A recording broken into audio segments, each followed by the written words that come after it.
আমার মতে Ronaldo 2030 world কাপও খেলবে, তার কারণ হচ্ছে 2030 ওয়ার্ল্ড কাপের হোস্ট হচ্ছে পর্তুগাল। মানে সান মারিনো নিয়ে অনেক কথাই হচ্ছে, কিন্তু আসলে সান মারিনো সম্পর্কে আমরা হয়তো বা আমাদের টিমের কাছেও অত ধারণা নেই।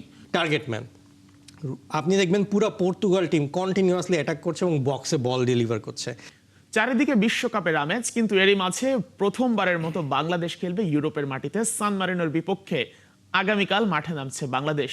সেই ম্যাচ নিয়ে আলোচনা করব। আমার সঙ্গে আছেন ফুটবল বিশ্লেষক আহমেদ শায়েক। স্বাগত জানাচ্ছি খেলা যুগে আপনাকে। Thank you. শায়েক, আলোচনা তো চারিদিকে বিশ্বকাপে, কিন্তু এর মাঝখানেই ইউরোপে গিয়ে খেলছে বাংলাদেশ এবং র্যাঙ্কিংয়ে 211 নম্বর দল। যদিও ওই র্যাঙ্কিং দিয়ে আসলে চোখ ঢাকার সুযোগ নেই যদি আমরা বাস্তবতার হিসেব করি, কারণ যে দলটা সবসময় ফ্রান্সের সঙ্গে খেলছে, জার্মানির সঙ্গে খেলছে, রোনালদো যে দলটার সাথে অনেকগুলো গোল করেছে, ইভেন যখন আমরা বলি যে রোনালদোর top score Lithuania, Latvia, Estonia, Luxembourg, তখন সান মারিনোর নামটাও চলে আসে। তো এই দলটার র্যাঙ্কিং দিয়ে আসলে হিসাব করার একদমই সুযোগ নেই। এই ম্যাচটা বাংলাদেশের জন্য কতখানি কঠিন হবে আপনার মনে হয়? আচ্ছা, এখন যে ব্যাপারটা যে স্যান মারিনোর ক্ষেত্রে যে টিমটা আসলে যে ওরকমভাবে যে ফুল প্রফেশনাল টিম সেটাও না। ওরা হচ্ছে আপনার ধরেন যে কিছু প্লেয়ার একবারে ফুল প্রফেশনাল খেলে, কিছু প্লেয়ার হচ্ছে half time professional, half time হচ্ছে প্লেয়ার হিসেবে খেলে। তো এখন এই টিমটার যে গঠনটা এমন একটা পর্যায়ে আছে যে তারা কিন্তু আবার এখন রিসেন্ট টাইমসে বেশ কিছু ভালো ম্যাচ খেলছে, বেশ কিছু ভালো ম্যাচের ভালো রেজাল্ট নিয়ে এসছে, কিন্তু সেগুলোও অনেকগুলো হাই র্যাঙ্কিং টিমের সাথে হওয়ার কারণে তাদের র্যাঙ্কিং কিন্তু পিছনে ছিল। তো এখন এই ম্যাচটা আসলে এখনও আসলে বলতে গেলে সবই কনফিউজিং। আমি বলবো বাংলাদেশের প্রেক্ষাপটে আসলে সে কি ভালো, আপনার অনেক বেশি ভালো প্রতিপক্ষ হবে কি হবে না, কিন্তু বাংলাদেশের এখানে খেলার সময় একটা জিনিস সবসময় খুব মাইনরলি চিন্তা করে রাখতে হবে, সেটা হচ্ছে যে আপনি ম্যাচ জিতবেন কি জিতবেন না সেটা পরে ব্যাপার, ম্যাচ কিন্তু এখানে হারা যাবে না। তার কারণটা হচ্ছে আপনি যদি একবার এই ম্যাচ হেরে যান তাহলে কিন্তু র্যাঙ্কিংয়ে একটা বিশাল প্রভাব পড়বে। কারণ আপনি হচ্ছেন 180, 81, 82 মধ্যে যখন আছেন এবং আপনি হারছেন 211 কাছে, তখন এই কারণে র্যাঙ্কিংয়ে প্রভাবটা অনেক বেশি পড়বে। তো এই কারণে আসলে এইখানে এই ম্যাচটা নিয়ে আসলে বাংলাদেশের দুইটা ব্যাপারে খুব সতর্ক থাকা উচিত। এক হচ্ছে কোনোভাবেই ম্যাচটা হারা যাবে না, এটাকে ড্র রাখতে হবে, এবং দ্বিতীয়ত পয়েন্ট হচ্ছে যে এই ম্যাচটাকে আমাদেরকে একটা নতুন দ্বার উন্মোচন করবে, একটা নতুন জায়গা আমাদেরকে খুলে দিবে। কারণ আপনি যখন ইউরোপের টিমগুলোর সাথে খেলার চেষ্টা করবেন, শুরুতে আপনি কিন্তু বড় বড় টিমের সাথে খেলতে পারবেন না। তো সেই ক্ষেত্রে এই যে স্যান মেরিনো, এই যে লাটভিয়া বলেন বা লুক্সেমবার্গ বা এরকম ছোটো ছোটো টিমের সাথে যখন আপনি খেলা শুরু করবেন, তখন ইউরোপের বড় বড় টিমগুলো আস্তে আস্তে তাদের আন্ডার 23 টিমের সাথে আপনি সান মারিনো দিয়ে ইউরোপের দরজায় ঢুকলেন। হ্যাঁ, এইটাই আমি বলতে চাচ্ছিলাম যে স্যান মেরিনো দিয়ে আপনি ইউরোপের দরজায় ঢুকলেন, ইউরোপের সবার নজরে আসলেন যে আপনি একটা ইউরোপের টিমের সাথে খেলছেন, যেটা কিনা সাউথ এশিয়ার টিমরা খুব কম খেলে থাকে। তো সেই হিসাবে বাংলাদেশের ফুটবল একটা ভালো একটা ব্র্যান্ডিং হতে যাচ্ছে এই ম্যাচের মাধ্যমে। আর একটা যে জিনিস এক্সট্রা সেটা হবে, সেটা হচ্ছে যে আমরা সব সময় দেখেছি যে আমরা মিডল ইস্টে যাই, যেখানে কিনা প্রচুর দর্শক পাওয়া যায়। মিডল ইস্টে যারা কাজ করছে, বাংলাদেশি প্রবাসী ভাইরা খেলতে আসে, বা মালয়েশিয়া যখন খেলা হয় প্রচুর পরিমাণে বাংলাদেশি প্রবাসী ভাইরা আসে। কিন্তু ইটালিতে আপনার প্রচুর বাংলাদেশি প্রবাসী ভাইরা আছে, যারা কিন্তু কখনো বাংলাদেশের ক্রিকেট বলেন, ফুটবল বলেন, কোনো খেলায় আসলে তারা লাইভ দেখার একটা সুযোগটা তাদের হয় না। এবং এর সাথে ধরেন যে শুধু যে ইটালি তা না, আশেপাশে যদি আপনি বলেন যে ফ্রান্স বলেন বা পর্তুগাল বলেন, এইসব জায়গায় প্রচুর বাঙালি প্রবাসী ভাইরা থাকে। তো এটা যেটা হলো যে আমাদের যে ইউরোপের যে একটা প্রবাসী বাংলাদেশি ভাইদের যে একটা মার্কেট আছে, যেখানে কিনা ফুটবলটাকে আমরা সুন্দর করে প্রমোট করতে পারবো, এটাকে ব্র্যান্ডিং করতে পারবো, সেই একটা জায়গা থেকেও কিন্তু এই ম্যাচটা অনেক গুরুত্বপূর্ণ বহন করবে।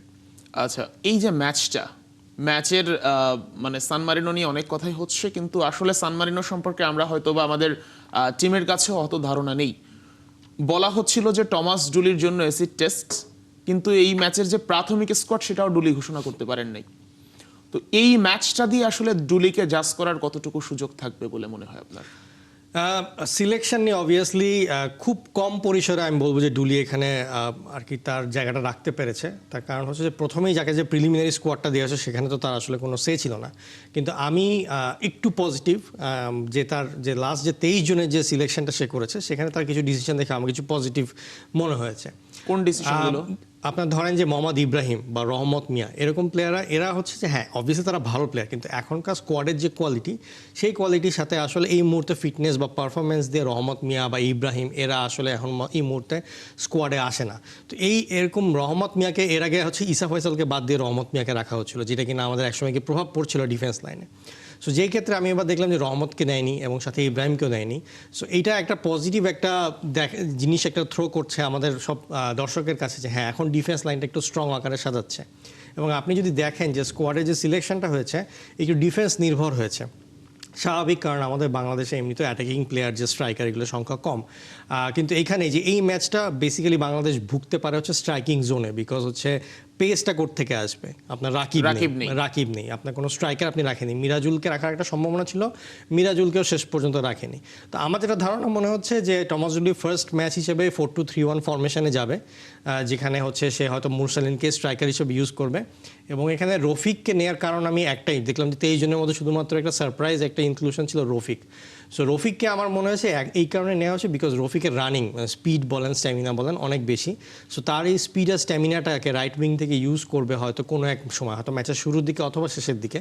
তো যার কারণে আমার মতে রফিকের ইনক্লুশন হয়েছে। লেফটে তো ফাহিম থাকবে, এছাড়া কোনো অপশন দেখছি না। এখন ফাহমিদুলকে শুরুতে ইউজ করবে নাকি শেষে ইউজ করবে, এটা আসলে সেটার একটা অপশন দেখতে হবে। তো আমরা একটা নাম নিয়ে আসলে আলোচনা করতে চাই, আনিসুর রহমান জিকো।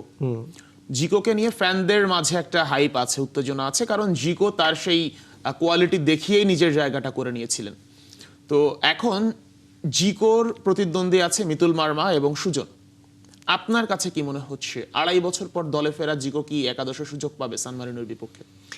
এটা আসলে সম্পূর্ণ ডিপেন্ড করবে, যেটা জিনিসটা যে এখন নতুন কোচ আসলে হয় কি সবাই আসলে জিরোতে চলে যায়, সবাই নতুন করে আবার রিস্টার্ট করতে হয় তাদের পারফরমেন্স দিয়ে। তো জিকোর ক্ষেত্রে যে ব্যাপারটা যে জিকোকে এই যে জিকোর যে একটা ডাউনফল ছিল এবং সেখান থেকে এখন আবার যে সে উপরে উঠে আসলো, এই পুরো ব্যাপারটাতেই কিন্তু তার পাশের থেকে তাকে উপরে উঠিয়ে নিয়ে এসছে হচ্ছে নুরুজ্জামান নয়ন, যে কিনা এখন বাংলাদেশ ন্যাশনাল টিমের গোলকিপার হেড কোচ। তো Zico is ready or not to play the main match, এটা একমাত্র এখন পর্যন্ত নুরুজ্জামান নয়নই বলতে পারবে। তো আই থিঙ্ক এই ম্যাচের মাধ্যমে হয়তো ফুল ম্যাচই হয়তো খেলতে পারে, অথবা এরকম হতে পারে যে লাস্টের 10-20 মিনিট যদি খেলায় কোনো গোলকিপারদের ক্ষেত্রে সুযোগ অনেক সময় চেঞ্জ করে, আর সুযোগ যদিও কম হয় কিন্তু অনেক সময় আছে যে লাস্ট মোমেন্টে হয়তো চেঞ্জ করার। কারণ আমি মিতুলের অনেক সময় দেখেছি যে 70-80 মিনিটের পরে ইনজুর্ড হয়ে যায়, এরকম অনেক সময় আর কি আছে যে খেলার সময় সে ইনজুর্ড হয়ে গেছে। বাট খুবই আনলাইকলি যে গোলকিপার চেঞ্জ হবে। বাট আমি যদি আমাকে পার্সোনালি জিজ্ঞেস করেন, আই এম 100% কনফিডেন্ট যে এখানে আসলে এখন জিকো চলে আসা উচিত, বিকজ আমি যেই পরিমাণে ডিফেন্সিভ লাইনে খেলছি, সুতরাং এখানে অনেক লং রেঞ্জে শুটিং হতে পারে এবং এই হিসাবে আপনার শর্ট স্টপিং হিসাবে জিকো আর কি খুবই ভালো হবে। কারণ আপনি যে কাতারের ম্যাচটা আপনার মনে আছে, দূর থেকে যতগুলো দূরপাল্লা শট এসেছিল সবই কিন্তু জিকো ঠেকিয়ে দিয়েছিল। তো আই থিঙ্ক এখানে আসলে জিকোর এই ম্যাচটা দিয়ে আবার শুরু করে আবার ফেরত আসা উচিত। আচ্ছা, মিতুল এবং সুজন কোন জায়গা থেকে আসলে জিকোর চেয়ে পিছিয়ে থাকবে বলে মনে হয় রিসেন্ট যদি পারফর্ম দেখি আমরা? আমি বলবো এই তিনজনের মধ্যে দ্য অনলি থিং যেটা কিনা জিকোকে ডিফাইন করে সেটা হচ্ছে যে পায়ের বল ডিস্ট্রিবিউশন। আপনি যখনই আমাদের যেভাবে করে আমরা বড় টিমের সাথে খেলা শুরু করছি, এইসবগুলো খেলা শুরু করছি, তখনই দেখবেন যে ডিফেন্স প্রায় সময় হচ্ছে তাদের সাপোর্টের জন্য গোলকিপারকে পাস দিয়ে আবার বল নিতে হয়। তো জিকোর ক্ষেত্রে যে জিনিসটা বল প্লেইং অ্যাবিলিটি তা এবং তার পাসিং রেঞ্জ খুবই ভালো।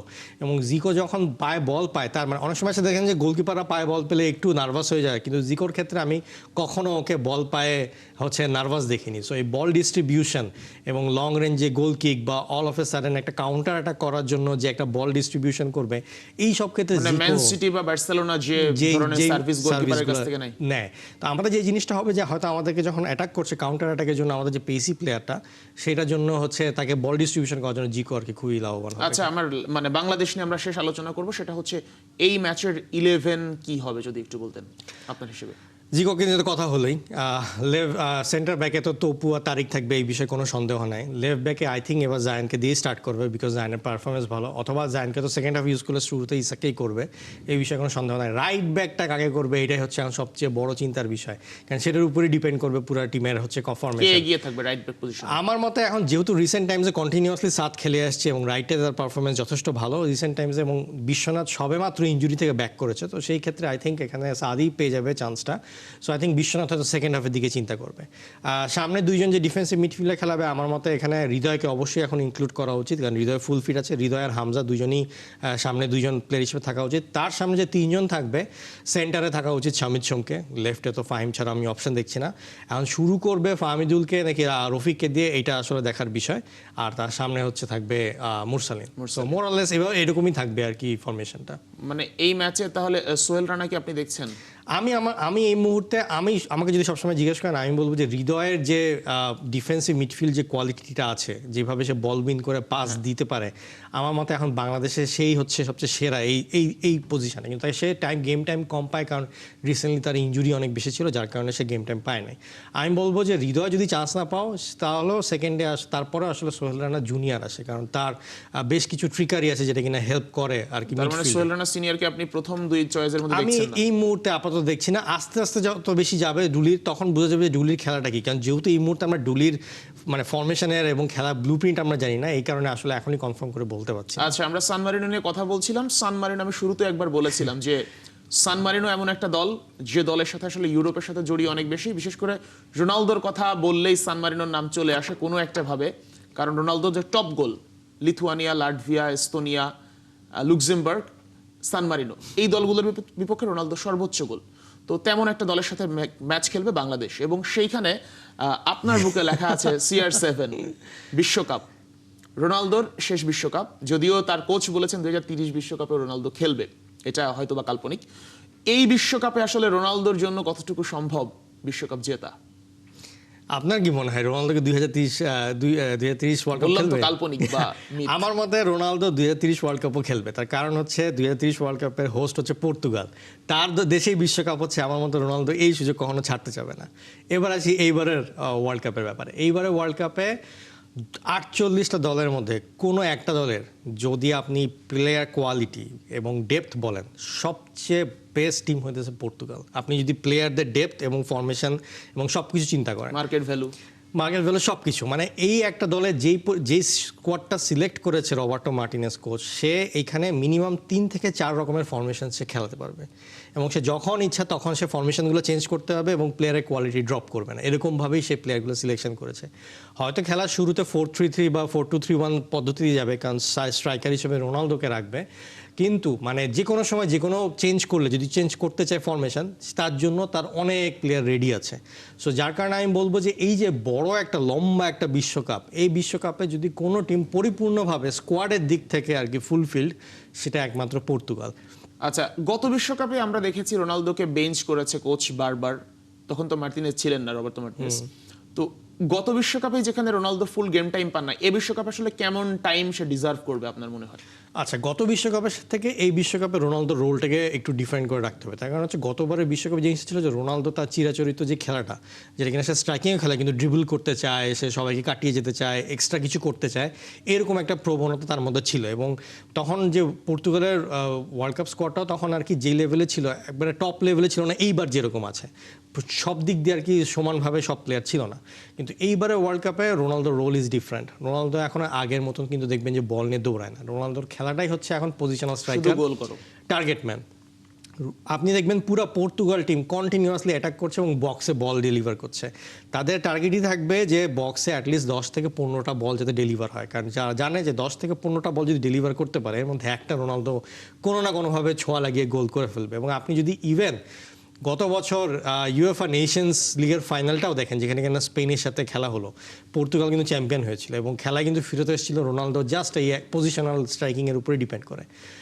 এবং রোনালদো ধরেন যে যেরকমভাবে গত 6 বছরে কিন্তু রোনালদো কোনো টাইটেল জিতেনি, এই জাস্ট কয়েকদিন আগে গিয়ে অবশেষে সে ম্যানচেস্টার ইউনাইটেড কোনো টাইটেল জিতে নেয়, জুভেন্টাসে কোনো টাইটেল জিতে নেয়, সৌদি লিগও এতদিন টাইটেল জিতছিল না। আসার আগে সে একবারে লিগটা জিতে আসলো। সো এখন রোনালদো আমি বলবো যে তার যে নতুন খেলার যে ধরন, সেই ধরনের সে এখন অনেক বেশি কমফোর্টেবল এবং পুরো টিমটাও কমফোর্টেবল। ওই ব্যাপারটা নেই যে সে সুপারস্টার, তাকে বল দাও ভুলে যাও বাকি সব খেলা। কিন্তু এখন হচ্ছে সবাই বল গিয়ে লাস্ট এন্ডিং পার্টটা হচ্ছে রোনালদো যে জাস্ট ছোঁয়াটা লাগাবে। সো এই হিসেবে Ronaldo I think very good, ভালো করবে। আর একটা সুবিধা হচ্ছে যে রোনালদোর এখন সব ম্যাচে খেলার কোনো দরকার নেই, ছোট ছোট ম্যাচে সে চাইলে সাব হইতে পারে। তাহলে আমরা হয়তো বা রোনালদোর মানে ভিন্ন রোলে দেখব, ভিন্ন রোলে বা কমপ্লিটলি ভিন্ন রোলে দেখবেন। আপনি গত 4-5টা ওয়ার্ল্ড কাপ যে রোল দেখেছেন, এইবার পুরো ওয়ার্ল্ড কাপেই রোনালদোর রোলটা। আচ্ছা, আমরা একটু আর্জেন্টিনায় ফিরতে চাই। পর্তুগাল নিয়ে অনেক কথা হলো। আর্জেন্টিনার একটা প্লেয়ার খুবই ইয়াং, কিন্তু তাকে নিয়ে আসলে আলোচনা করতে হচ্ছে, নিকো পাজ। ইনজুরি কনসার্ন ছিল এবং কনফিউশন ছিল শেষ পর্যন্ত সে বিশ্বকাপে থাকবে কি থাকবে না। নিকো পাজ নিজে জানিয়েছেন তিনি ফিট এবং বিশ্বকাপে খেলবেন। নিকো পাজ আসলে ইয়াং, তারপরে আর্জেন্টিনা টিমের জন্য তার রোলটা কতটা ভাইটাল হতে পারে? নিকো পাজ অনেক ভাইটাল এবারে ওয়ার্ল্ড কাপে। তার কারণ হচ্ছে যে তাকে ধরা হচ্ছে যে মেসির সাকসেসর হিসেবে তাকে চিন্তা করা হচ্ছে। সো মেসির সাকসেসর যখন চিন্তা করা হবে তাকে যখন মানে কিছু কিছু আমি যেটা বলছিলাম যে লম্বা বিশ্বকাপ, সো কিছু কিছু ম্যাচে অবশ্যই মেসি হয়তো খেলতে পারবে না, তো তখন তাকে সাপোর্ট হিসেবে তো নিকো প্যাজও এসে তাকে খেলা দেখাতে হবে এবং খেলাটাকে নিয়ে যেতে হবে। এছাড়া আমার কাছে যেটা মনে হচ্ছে যে এবার যে অ্যাঙ্গেল ডি মারিয়া যে নাই, তার পজিশনের জায়গায় যে কে খেলবে এইটা নিয়ে কিন্তু এখনো কনফিউশন আছে, এখনো পর্যন্ত কিন্তু মাতিয়াস সুলাকে নেওয়া হয়নি। হ্যাঁ মানে কেউ কিন্তু এখনো কনফার্ম না যে ওই পজিশনটা কে খেলবে। বাকি কিন্তু 10টা পজিশন সবাই জানে যে কে খেলতে আছে, কিন্তু ওই পজিশনটা নিয়ে এখনো একটা কনফিউশন আছে। তো আমার একটা ধারণা আছে যে হয়তো ফরমেশনে এমন কিছু একটা চেঞ্জ নিয়ে আসবে যেখানে নিকো প্যাসকে ওই পজিশনটা দিয়ে খেলা হবে। মেসি এবং নিকো প্যাস এরকম হতে পারে যে একসাথেই খেলবে, কিন্তু তাদের রোলটা হবে ফ্রি রোল, যার কারণে যেটা হবে যে মেসির জন্য মুভমেন্ট করা সুবিধা হবে, নিকো প্যাসের জন্য সুবিধা হবে। তো আই থিঙ্ক এরকম একটা পজিশন থেকে আপনি হয়তো ফার্স্টে স্টার্টিং ইলেভেনেই নিকো প্যাসকে দেখতে পারেন। সো এইবারের ওয়ার্ল্ড কাপে মেসি তো অবভিয়াসলি ইম্পর্টেন্ট, কিন্তু মেসির পাশাপাশি ইম্পর্টেন্ট নিকো প্যাজও। সো আপনাকে এই জিনিসটাও খেয়াল রাখতে হবে। আর মেসির কথা বলছিলেন, নিকো পাজ এবং মেসি যখন একসাথে খেলবে এইটা আসলে কেমিস্ট্রিটা কতটুকু জমতে পারে বলে মনে হয়? কারণ স্কালোনি প্রত্যেকটা প্রতিপক্ষ দেখে দেখে আলাদা ফরমেশন সাজান, এটা আমরা আগে দেখেছি।